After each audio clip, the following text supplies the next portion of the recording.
Jorge Raffatomani é uma das figuras mais conhecidas da fronteira do Brasil com o Paraguai. E o local extremamente perigoso como a região, ele impôs, durante muitos anos, respeito de um grande chefão. Entre pessoas que temiam Rafá estavam policiais, bandidos e até políticos eleitos. Hoje, contaremos a história desse grande personagem e como sua vida e morte alteraram os crimes no Brasil e no Paraguai. Fala galera, como é que vocês estão? Começando mais um dossiê. Para começar esse trabalho, eu peço que vocês deem uma olhada nessa imagem. Essa imagem desse Jeep metralhado aconteceu em 2016 e mudou para sempre a história e os rumos do crime no Brasil, na América Latina e até no mundo. Uma .50 atrás de um furgão, 2 operadores e caía assim, morto, um dos maiores nomes da fronteira Brasil-Paraguai. Um homem conhecido como Saddam. E olha que para ter o apelido de Saddam num lugar como esse, o cara tem que ser muito brabo mesmo. Jorge Raffatomani realmente foi um homem que dividiu o comércio ilegal de substâncias em 2 fases, antes e depois dele. Esse é o dossiê Jorge Raffatomani, um dos produtos mais completos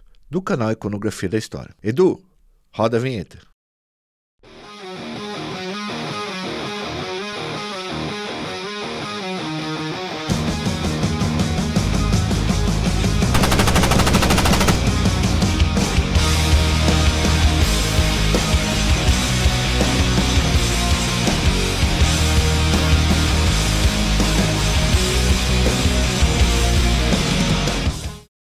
Jorge Raffatomani nasceu em Ponta Porã, cidade do Mato Grosso do Sul, que faz divisa com o Paraguai. Ali, não é novidade para ninguém, que o local é um dos pontos mais violentos e perigosos da América do Sul. Lá tem 2 cidades irmãs, elas são consideradas, são chamadas assim pelos 2 países como cidades irmãs, cidades gêmeas, até porque elas são separadas por uma estátua ali, por um monumento. São as cidades de Ponta Porã, do lado brasileiro, e Pedro Juan Cabaleiro, do lado paraguaio.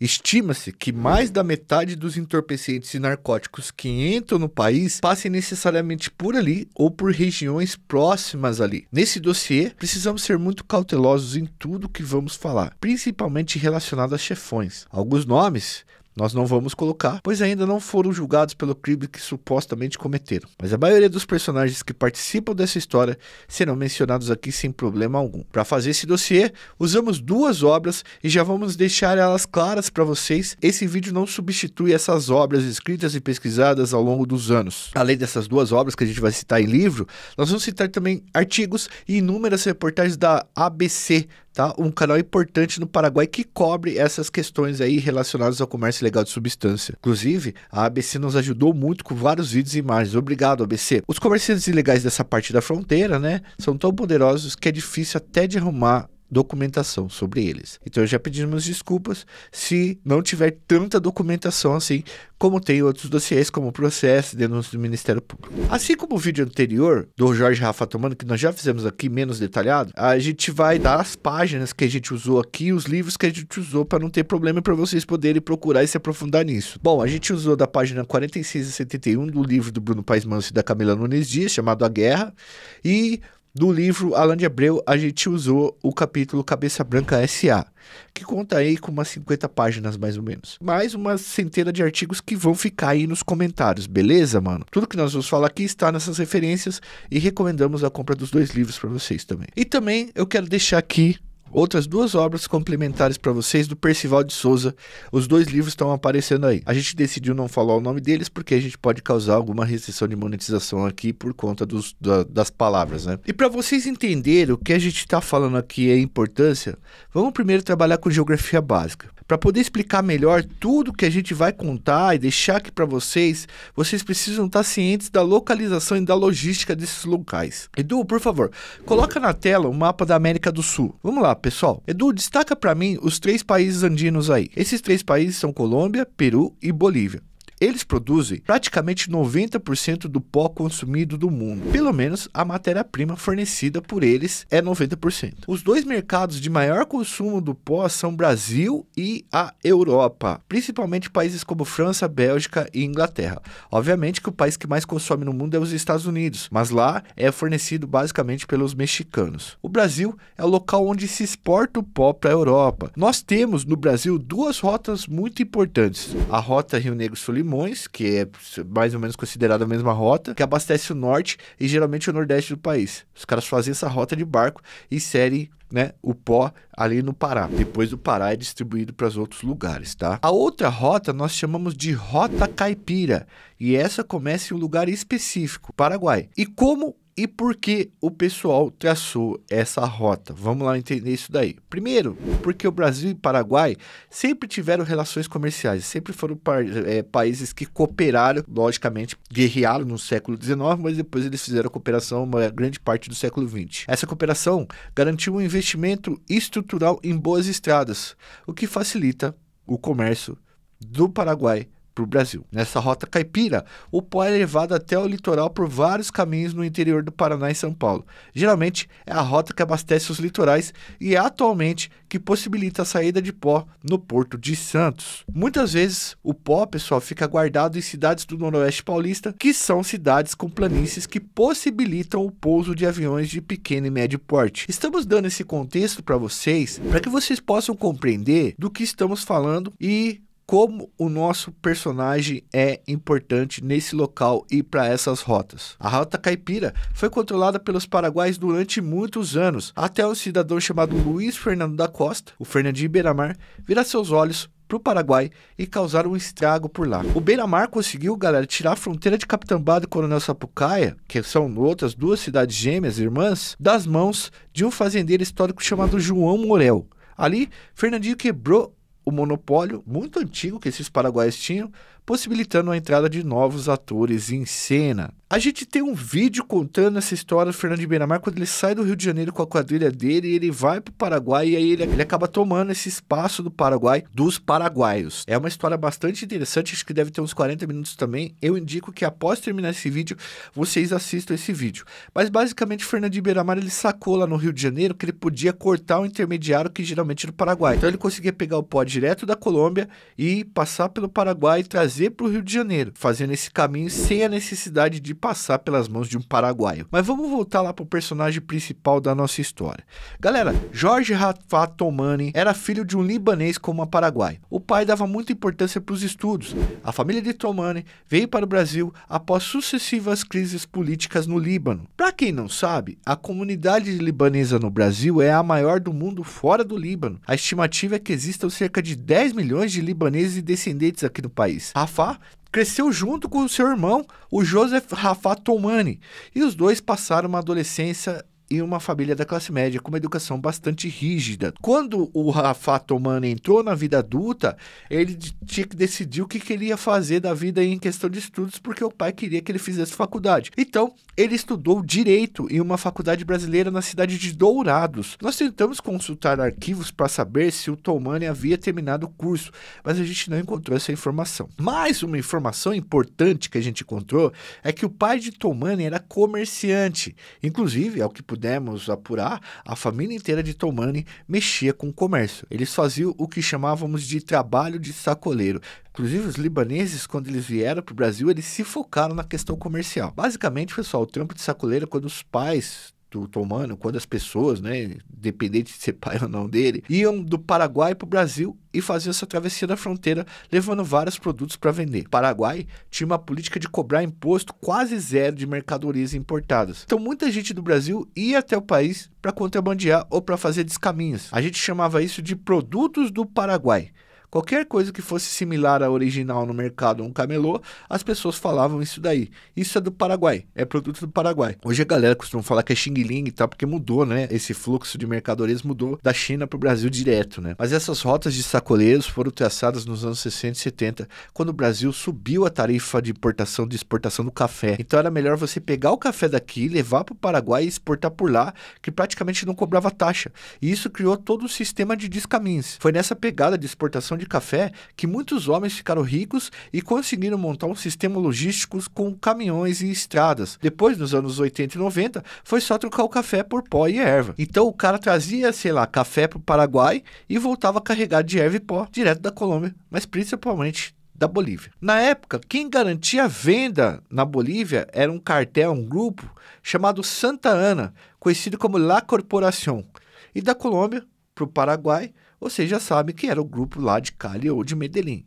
Então, o Paraguai tinha essa logística e boa parte do que entrava no Brasil de entorpecente passava por ali, em Ponta Porã e Pedro Juan Cabaleiro. Lógico que aquele lugar renderia frutos e deixaria muitas pessoas poderosas e ricas. Bom, pessoal, em meados dos anos 90, o Brasil fez o Plano Real, que a princípio igualou o valor do real com o dólar, estabilizando a moeda. Logo depois, no final dessa década, os produtos chineses inundaram o mercado brasileiro. E quem fazia o trampo do Rafah começou a ter prejuízo, certo? Quem fazia o trampo de sacoleiro começou a não ter mais, não era tão rentável assim fazer. Bom, o Rafah cresceu no comércio de contrabando, né, de descaminho. Nesse trabalho de contrabando, ele acumulou algumas passagens, tá? Por corrupção passiva ou por porte ilegal de arma. E no mundo do crime, ele foi crescendo e ganhou no apelido de Saddam, referência ao ditador iraquiano muito louco e sanguinário Saddam Hussein, que vocês certamente devem ter ouvido falar e ficou muito famoso nos anos 90 e início dos anos 2000. A polícia, então, pessoal, passou a desconfiar de Rafah durante os anos 90, pois a profissão de sacoleiro contrabandista de mercadorias estava bem baixa, mas ele aparecia com carro novo, muito dinheiro. Além disso, começou a comprar propriedades rurais na região da fronteira. O trampo de sacoleiro foi caindo, o trampo de descaminho foi caindo e o Rafah só foi ganhando dinheiro e a polícia começa a desconfiar dele. Em 1994, o Rafah foi preso pela primeira vez na cidade de Arapiraca, em Alagoas. Ele portava 38 pistolas, 4 espingardas, 4 fuzis, 3 metralhadoras e 75 caixas de munições variadas. Já deu pra ver que não era pro próprio consumo, só pra atirar, né? 38 pistolas é coisa pra caramba. A polícia acreditava na época que ele estaria fornecendo armas pro comércio ilegal local alagoano.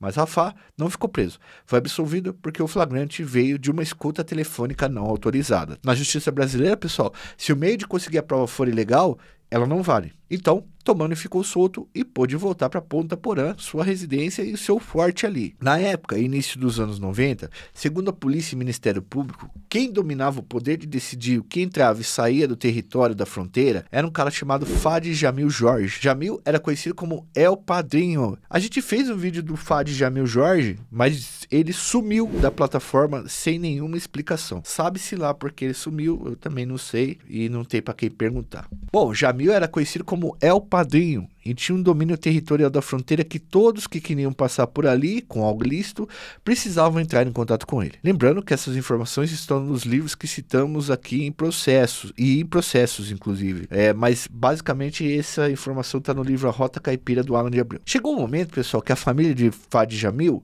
se retirou da cena criminal, legalizando os negócios e seguindo o caminho da legalidade, em sua maioria. Quando o chefão se aposenta ou sai de cena, outros acabam caindo dentro do palco com muita força, inclusive. Foi nessa época que 2 caras passaram a protagonizar o sistema na fronteira. O Jorge Rafah Tomani e um outro cara chamado Jarvis Jimenez Pavan. Guarda o nome do Jarvis Jimenez Pavan, que vai ser importante, inclusive coloca também aí, a gente tem um vídeo só sobre o Jarvis Jimenez Pavan aqui para vocês entenderem. Bom, na época, quem ocupou o lugar do Fadi foi o Jorge Rafah. A forma como o Rafah começou a controlar o comércio ilegal na fronteira era bem mais moderno do que Jamil fazia. Além desse tipo de crime, Rafah controlava empresas de segurança, comércio de pneus, faculdades, fazendas, mas o homem era ligeiro e poderoso. A Polícia Federal precisou ficar na cola dele por anos para conseguir provas de seu envolvimento com o comércio internacional de entorpecentes. Porque daí você percebe que as duas cidades dependiam bastante do Rafah porque ele empregava muita gente no local e ele tinha muitas empresas que faziam a economia dessas cidades gêmeas funcionar. Rafah foi condenado pelo juiz Odilon Oliveira,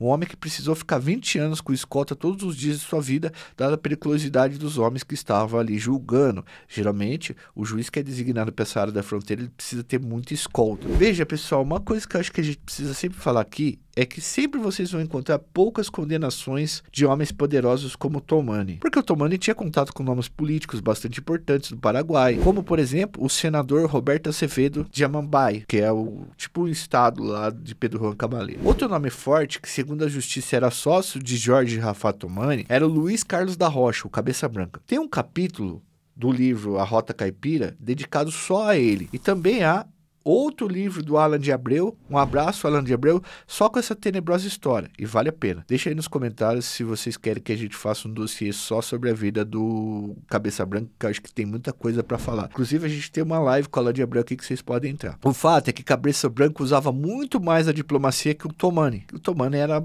considerado mais autoritário e mais violento. No início dos anos 2000, Rafah foi preso e passou 4 anos em cana. Quando foi solto, subiu ainda mais na escala do poder. Há uma foto cedida pela Polícia Federal que mostra o Cabeça Branca indo visitar o Rafah em um presídio. Segundo informações, o Cabeça Branca trabalhou com o Toumani, seja junto ou seja fazendo negócio, por pelo menos 2 décadas até ele ser preso.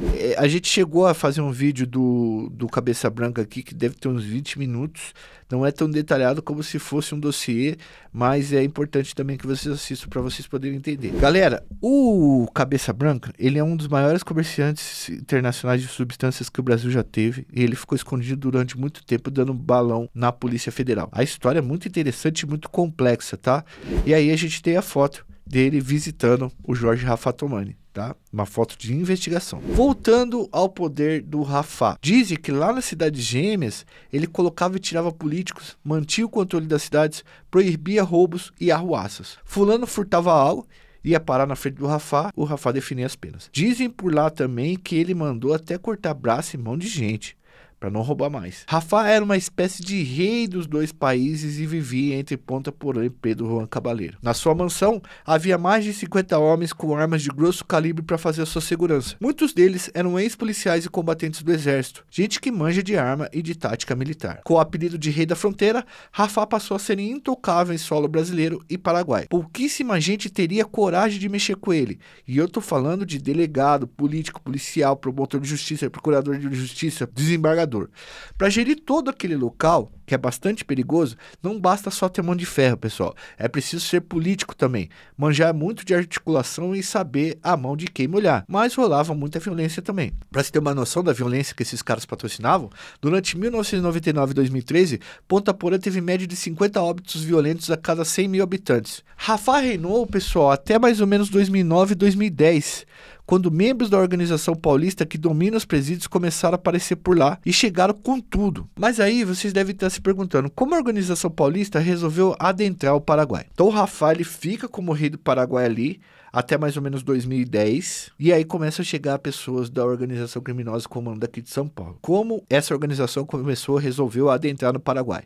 É o seguinte, ela resolveu adentrar no Paraguai através da formação da Sintonia do Progresso. Vamos lá tentar explicar para vocês um pouco rapidinho aqui, bem genericamente, só para vocês entenderem. O Marcola acaba tomando a chefia principal da organização criminosa lá por 2003, 2004. Em 2006, ele consolida o seu poder com aquelas rebeliões simultâneas que pararam pelo menos 70 unidades prisionais no estado de São Paulo e fora dele. Ele monta um grupo de elite ali de chefes. E nesse grupo de chefes tem um cara chamado Rogério Jeremias de Simone, conhecido como GG do Mangue. GG conversa com o Marcola e convence ele de que o comando pode entrar no mercado nacional e internacional de substâncias ilegais. E esse, por sua vez, o Marcola e ele, montam um grupo que nós chamamos de Sintonia do Progresso, que é um grupo do comando que é responsável por fazer e montar toda essa logística de comércio ilegal de substâncias. E aí, vários membros da organização criminosa começam a ir para o Paraguai para conseguir fazer essa empreitada. Beleza? Só para vocês entenderem isso daí. Mas a gente foi mais a fundo nessa explicação. A gente foi atrás de uma das maiores especialistas do primeiro comando do mundo, que é a Camila Nunes Dias. Então, a Camila, ela vai falar nesse vídeo aqui, que é uma entrevista que a gente fez com ela, como que ela percebeu e o momento que a organização criminosa chegou no Paraguai. Veja o que a Camila disse. Quando que você vai para a fronteira para poder tomar essa, enfim, se tornar essa potência aí em importação e comércio de entorpecentes?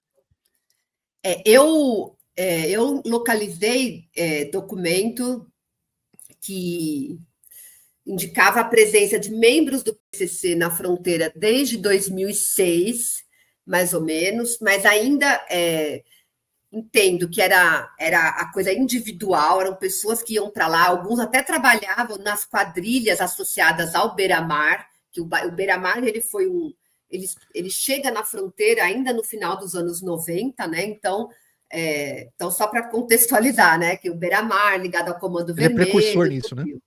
É um precursor, ele era um chamado de matuto, né? Que visava ali reduzir o número de intermediários, né, para o fornecimento das drogas, e foi um dos precursores de chegar mesmo no Paraguai, depois na Bolívia, Colômbia.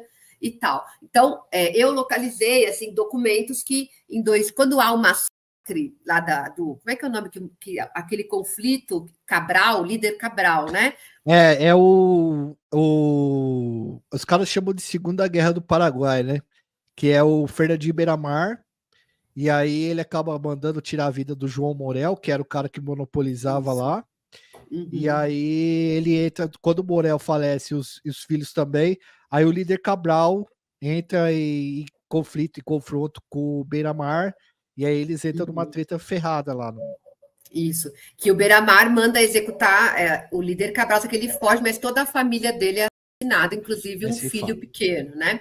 Sim, então, sim, nessa ocasião, eu identifiquei, buscando notícias e tal, teria um desses membros, dessas pessoas que estiveram nesse conflito, que era vinculado à quadrilha do Beiramar, mas uma dessas pessoas já era alguém de São Paulo e vinculado ao PCC. Então, foi a primeira menção que eu consegui encontrar do PCC na fronteira. E depois daí, Joel, o que eu encontrei foi, aí sim, uma coisa mais consistente, em 2008, aí vai um integrante do PCC para a Bolívia, e ele escreve um relatório, e nesse relatório ele diz que ele é o primeiro a estar indo lá na fronteira em nome da família, como ele diz no relatório. Ou seja, na minha visão, então, em 2008 é o momento em que o PCC chega na fronteira a partir dessa perspectiva institucional, digamos, coletiva, não os negócios individuais, mas ele chega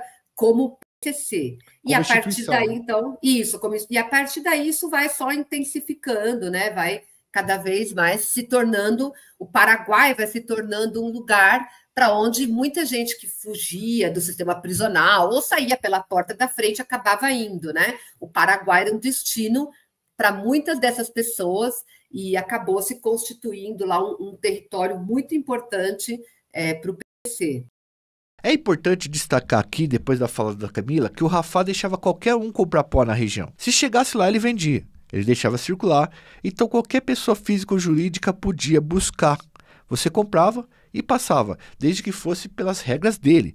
Segundo investigações, ele chegou a falar que se as rotas ficassem nas mãos dos caras do comando de São Paulo, as cidades fronteiriças iam virar uma favela. Então o Rafah resolveu comprar a briga sozinho e bater de frente contra tanto o comando de São Paulo contra o CV, que também estava indo lá para a região para tentar dominar essa logística, desde a época do Fernandinho Beiramar. É importante a gente colocar aqui que o Rafah realmente resolveu bater de frente com a organização de São Paulo, tá, mano? E foi guerra declarado mesmo, tá? A organização de São Paulo também tem uma questão bastante específica, e eu acho que preciso expor aqui para vocês, tá? Onde a organização de São Paulo chega, ou você se filia, ou os caras passam por cima, passam o carro por cima. Nessas aí, o Tomani começou a mandar tirar a vida dos caras. Mas no outro dia, mais gente chegava de São Paulo como se fosse formiga. Bom, como que acontecia isso? O cara era solto na cana aqui em São Paulo, ou no Rio, e descia para a fronteira para bater de frente. Vamos ler um pipa aqui, que é um bilhete que foi mandado dentro de uma cadeia que fala sobre o Rafah Tomani, tá? Foram membros de organização criminosa que trocaram isso daí. Pipa é como os detentos chamam cartas, tá? Bilhetes. Esse bilhete foi elaborado pelo setor do comando da capital chamado Sintonia dos Países e enviado para todas as cadeias de São Paulo. A carta está no livro do Bruno Paes Manso e da Camila Nunes Dias, na página 69, para quem quiser conferir, ok? Consultei na íntegra lá. Para comer churrasco e falou pessoalmente para ele que ele manda matar ladrão que rouba na cidade e que se ele querer morar aí, pode morar tranquilo, que é só não roubar, que ninguém mexe com ele, demonstrando para o irmão e falando em poucas palavras que quem manda ali não é nós.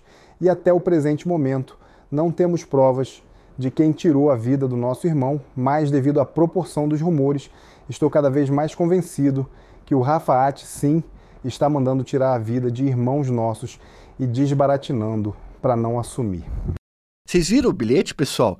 O Jorge Rafah Tomani mandou tirar a vida dos caras, chamou o cara pro churrasco e falou: irmão, você sabe como é que funcionam as coisas aqui? É do meu modo, tá ligado? Olha que bagulho louco, mano. Bom, em resumo, a carta aí, que foi descoberta em investigações da imprensa e policial, tá dizendo que o Rafah não aceitava ordens do comando, não queria se filiar e, ao mesmo tempo, o cara deixa a suspeita de que o Tomani estava tirando a vida de membros da organização. Então, segundo as investigações, o comando de São Paulo teria tentado pela primeira vez acabar com a vida do Rafah. A ordem era primeiro negociar com ele, mas como não tinha conversa, teria que ser no aço mesmo. O Rafah achou que daria para bancar ali toda a guerra contra o comando. Inclusive, ele contratou vários mercenários. Essa é a primeira vez que o comando tentou tirar a vida do Rafah. Os caras pararam um carro Ford blindado em frente à casa do Tomani, em Pedro Juan Cabaleiro, mas os seguranças perceberam o movimento e partiram para cima do blindado. Um brasileiro perdeu a vida nessa fita, os outros escaparam. Tinha armas de grosso calibre dentro do veículo. Tomani teria reagido à tentativa de forma tão radical e violenta que isso chamou a atenção das autoridades. Ele chegou a dar uma entrevista à rádio ABC, falando sobre o assunto e falando por que ele reagiu dessa forma, porque, enfim, foi uma reação bastante violenta mesmo e isso assustou toda a população e, obviamente, que a imprensa foi cobrir.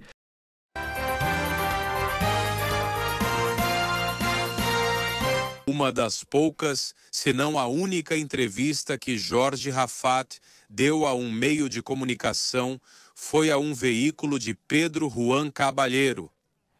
Na ocasião, ele afirmou que o senador Robert Acevedo queria matá-lo. Em 26 de abril de 2010, atiradores emboscaram o senador Robert Acevedo quando ele dirigia seu carro e o balearam. O motorista e o guarda policial morreram, mas o legislador ferido sobreviveu milagrosamente. Na época, o nome de Jorge Rafat surgiu como suposto mandante do atentado, e o próprio Acevedo se encarregou de divulgá-lo. Mesmo assim, Rafat nunca apareceu, até que no ano passado decidiu falar a um canal de Pedro Juan Cabaleiro com o jornalista Aníbal Gomes. Naquela entrevista de mais de 1 hora, o caso Acevedo ocupou boa parte da conversa. Rafat negou ter ordenado o ataque. Por que existe esse tipo de temor? Por que as pessoas têm medo de Jorge Rafat? Bem, isso é folclore. Tem gente que fala mal dos outros. Isso vem do senador Robert Acevedo, que tem um microfone e acha que é karaokê para falar besteira. É típico, é uma bajulação. Se fosse um senador respeitável, estaria fazendo leis para o povo do Paraguai. Ele me acusou de mandar matá-lo. E daí? Nunca mandei matar ninguém. Depois ele descobriu que não fui eu. A justiça te chamou pelo caso? Nunca me chamou. Nunca me chamou. Ele mesmo sabe muito bem hoje que não fui eu. Rafat não esconde seu conflito com Acevedo. Usa adjetivos ofensivos, mas diz não querer sua morte e que ele temia pela própria vida. Ele sim quer me matar. Ele não tem coragem para isso. Acho que ele sonha em me matar também. Se Robert Acevedo pudesse, mataria você? Tenho certeza absoluta disso. Acho que ele quer me matar sim. Se alguém precisa se cuidar, de que essa pessoa sou eu. Perceba como Tomani fala sem medo e com a voz ativa, de ataque, como se não estivesse intimidado com a situação. Agora, galera, é o seguinte. Segundo a investigação e os livros que consultamos, o comando da capital e o Ser Vermelho do Rio de Janeiro se uniram a um outro chefe de organização aí, chefe do comércio ilegal de substâncias, que é o Jarvis Pavão de Menes. E eles formaram um grupo chamado Afirma. Ainda não foi julgado, tá? Então estamos passando as informações que foram apuradas pela polícia, tá? O plano entre o CV, Comando de São Paulo, e o Jarvis Pavão envolvia mais de 50 homens e 10 milhões de reais. Os caras compraram uma metralhadora .50 e colocaram dentro de um furgão blindado. No dia 15 de junho de 2016, no cair da noite, Rafat para o seu Jeep Hammer no semáforo, o furgão encosta na frente e os caras acionam a máquina de cuspir bala da Browning. O carro de Rafat Tomani tinha blindagem das mais poderosas. Mesmo assim, as balas de mais de 10 centímetros da metranca furaram boa parte do corpo do rei da fronteira. Durante a ação, houve intensa troca de tiros, pois havia muitos seguranças com Tomani. Depois da primeira tentativa de execução, Tomani havia dobrado o número de seguranças e pegado mais seguranças com treinamento militar sofisticado. O consórcio entre o Ser Vermelho e o Comando de São Paulo contava com 30 carros. Se não desse certo as balas da .50, eles estariam prontos para uma guerra em plena avenida da cidade. 2 homens foram presos, pessoal. Elton Leonel, conhecido como Galã, que é membro do Comando de São Paulo, e Sérgio Lima, o Carioca, um ex-militar que era membro do Sem Vermelho no Rio de Janeiro. Segundo a polícia, o carioca que operou a metralhadora. Naquela madrugada, Pedro Juan Cabaleiro e Ponta Porã sentiram um silêncio ensurdecedor e o silêncio que precede um vácuo de poder. Dali para frente, todos se perguntaram: quem herdará o comando daqui para frente do lugar que mais exporta entorpecentes e armas para o Brasil? Autoridades do Paraguai ficaram preocupados e até o ministro foi pessoalmente para Pedro Juan Cabaleiro e Amambaí para verificar as investigações. Após a execução de Jorge Rafá, Jarvis Jimenez Pavão acabou preso. Ele ainda é investigado por possivelmente ter participado da execução do antigo parceiro e rival. Pavão chegou a receber visita do Jorge Rafá Tomani enquanto estava preso. E em uma de suas defesas ele disse que na verdade ele era amigo do Jorge Rafá Tomani porque recebeu a visita dele e eles conversavam, eles tinham uma boa convivência. Ele também falou do Jorge Rafá. Indicou que o empresário, agora falecido de Frontera, era seu amigo e costumava visitá-lo frequentemente em sua cela em Tacumbu. Ele disse que Rafá nunca falou com ele sobre uma possível extradição para o Brasil. Rafá veio me ver. Eu acho que mais de 10 vezes, eu acho que até foi em Tacumbu. E agora sim, um mês antes de morrer, ele veio falar comigo. Sobre o que ele veio falar? Ele veio ver como eu estava e, como sempre, tomar um café ou algo do tipo e conversar. Sabe se é verdade que o senhor Rafat estava de alguma forma, não sei se intercedendo, não sei exatamente qual é a palavra, mas com o tema da possível extradição que chegou a ser falado, que começou a ser falado a partir de maio, mais ou menos. Na realidade, eu me inteirei disso agora pela imprensa e estou surpreso com isso. Se é que é verdade, ele nunca lhe falou do tema da extradição. Nunca me falou nem para bem, nem para mal. O corpo de Rafá foi enterrado em um cemitério em Ponta Porã, no mausoléu de sua família. Mas adivinha, segundo a polícia, um grupo formado por membros do Comando de São Paulo foram até o cemitério, desenterraram Tomani e tacaram fogo, para você ter uma ideia do ódio que os caras tinham do Saddam. Um vídeo da ação foi encontrado no celular de um bandido carioca. O fogo não chegou a queimar tudo. Então, reenterraram o Tomani. Mas pelo ato, você já vê, né? Como é que o bagulho é doido. A logística da fronteira jamais seria a mesma depois da morte do Tomani. O Sem Vermelho e o comando passaram a dominar a região. Enquanto a organização paulista tomou conta da Rota Caipira, a organização do Rio de Janeiro tomou conta da Rota Solimões. Essa morte de Rafá não alterou só a vida dos paraguaios, mas de todo o comércio de substâncias ilegais do Brasil, da América do Sul e também do mundo. Atualmente o Sem Vermelho tem foco em fornecer o mercado nacional e o Comando de São Paulo o mercado internacional, e eles têm o domínio da fronteira. Esse monopólio dos dois grupos do eixo Rio de São Paulo fez surgir inúmeras organizações menores por todo o Brasil e pela América Latina, transformando o comércio ilegal de substâncias em um mar de sangue ainda maior. Quando a gente vai falar hoje sobre a configuração do comércio ilegal de substâncias, seja nacional ou internacional, nós passamos obrigatoriamente pela morte do Jorge Rafá Tomani, porque houve uma reconfiguração muito grande. O Comando de São Paulo conseguiu tomar essa rota de carro, que chama Rota Caipira, que pega o interposto do Paraguai até o Porto de Santos para poder exportar, enquanto o Sem Vermelho conseguiu ficar com a Rota Solimões e outras rotas ali, né, provenientes das rotas traçadas de logística do Paraguai para o Brasil. O que fez com que essas organizações criminosas crescessem muito, adentrassem em vários estados e adentrando em vários estados, foram criando outras organizações e essas organizações foram ganhando cada vez mais poder. Foi a morte do Jorge Rafá Tomani e essa desorganização na fronteira, essa morte desses paraguaios mais antigos que controlavam todo esse comércio de substâncias, que acabou derivando no monopólio dessas duas organizações. Porque antes, com o Rafá, qualquer pessoa que saísse daqui poderia buscar lá. Então tinha muitas pessoas que iam buscar com caminhão, furgão, essas coisas. Então era um atacado mais diverso. Depois essas organizações acabaram acumulando tudo e ganhando muito dinheiro, muito poder e etc. Só para vocês entenderem a importância aí de todo esse sistema. Esses dossiês, galera, dão muito trabalho para serem feitos.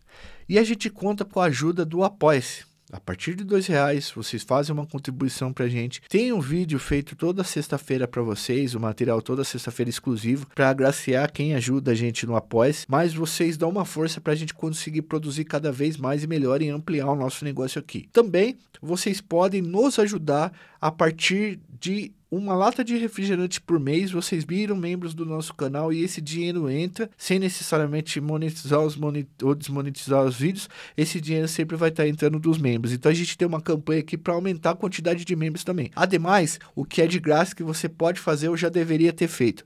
Deixa seu like, se inscreve no canal, ativa o sininho e deixa aqui embaixo nos comentários que personagem você gostaria que a gente fizesse dossiê. Se houver documentação, artigos e publicações possíveis de se fazer um grande vídeo, um vídeo mais detalhado, nós fazemos. Se não, nós avisamos que não dá para ser feito, certo? Forte abraço a todos, fui, valeu, até uma próxima.